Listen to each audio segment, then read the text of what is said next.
ressentez un sentiment de culpabilité qui vous pousse à recontacter le pervers narcissique, ou pire encore, à retomber dans ses filets.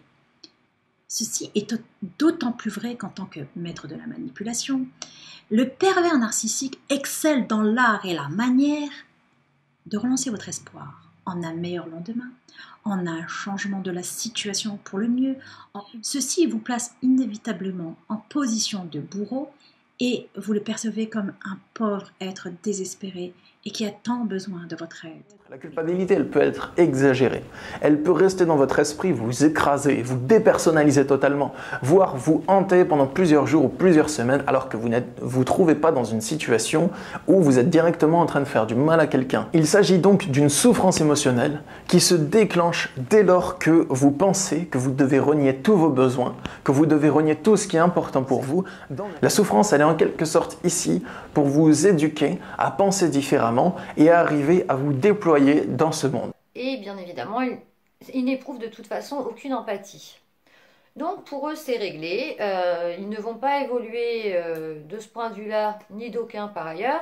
Ils vont continuer de rester avec leur vide intérieur et de répéter le même schéma alimentaire. Je dis bien alimentaire car finalement, ils vont se nourrir du pouvoir malsain qu'ils ont sur l'autre.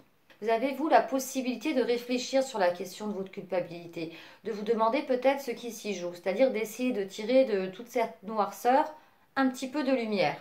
Alors, il y aurait différents points abordés, mais là, bon, j'ai choisi de m'arrêter sur la culpabilité. C'est une réflexion qui peut réellement, je pense, même servir d'outil de prise de conscience. Car les proies, elles sont souvent dans le doute, dans l'hésitation. Est-il vraiment comme ci, est-il vraiment comme ça? Enfin, une perte de temps et d'énergie autour de questions qui sont obsessionnelles et toujours reliées au pervers narcissique, alors que peut-être en s'axant sur soi-même, on est dans la possibilité de faire un travail qui peut nous aider à sortir de cette emprise. Donc, il est d'abord porteur de traits narcissiques. Donc, une personne narcissique, c'est une personne qui est accro à l'image d'elle-même, qui met toute son énergie dans le fait de rendre une image au monde et qui met de l'énergie plus dans l'image que dans la chose faite elle-même. Il fait tout ce qu'il fait pour paraître le faire. Très souvent, ce sont des personnes donc, qui se posent en victimes afin qu'on ait envie de les protéger. Ils vont faire croire qu'ils sacrifient d'eux-mêmes, ou bien de leur temps ou de leur énergie, afin que vous vous sentiez redevable.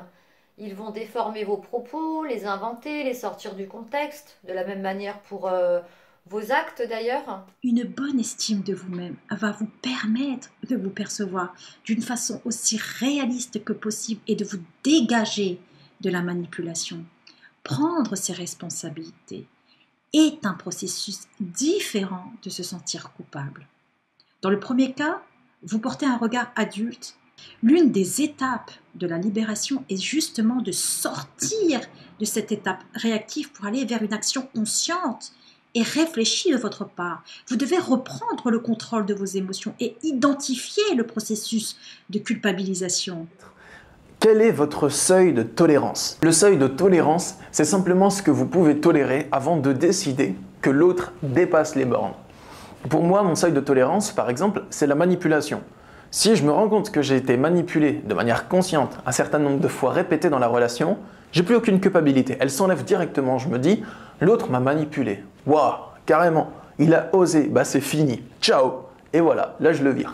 Certaines autres personnes, leur seuil de tolérance, ça va être par exemple les insultes, la violence physique ou bien qu'on critique leur enfant. Et à la moindre claque, par exemple, ces personnes vont arrêter de culpabiliser totalement et se dire non, il dépasse les bornes, c'est pas moi la méchante, c'est lui qui va pas bien, c'est le pervers narcissique qui est coupable, qui est responsable de ses actes. Du coup, essayez de voir quel est votre seuil de tolérance. Déjà, est-ce que vous avez un seuil de tolérance? Est-ce que vous en avez un ou est-ce que vous êtes prêt à tout supporter de la part du pervers narcissique? Si vous n'avez pas de seuil de tolérance, je vous invite à vous renforcer et à poser vos limites, à travailler la confiance en soi et l'affirmation de soi. Si vous avez un seuil de tolérance, essayez de voir si le pervers narcissique a déjà franchi ce seuil. Et s'il l'a déjà franchi, décidez que c'est trop, que ça va trop loin et que ce qu'il a fait, c'est mal. Deuxièmement, l'image que vous avez de vous après la relation avec un pervers narcissique est largement influencé par ce qu'il vous renvoie de vous-même. Ce faisant, vous continuez à le voir comme un miroir réfléchissant et surtout comme l'étalon de votre bienveillance et ou de votre malveillance. Ce qui est une grave erreur, puisque vous remettez les clés de votre reconstruction entre les mains de votre bourreau, une fois de plus. Ça sert à rien de se venger. Puis en plus, c'est pas la peine de bouger.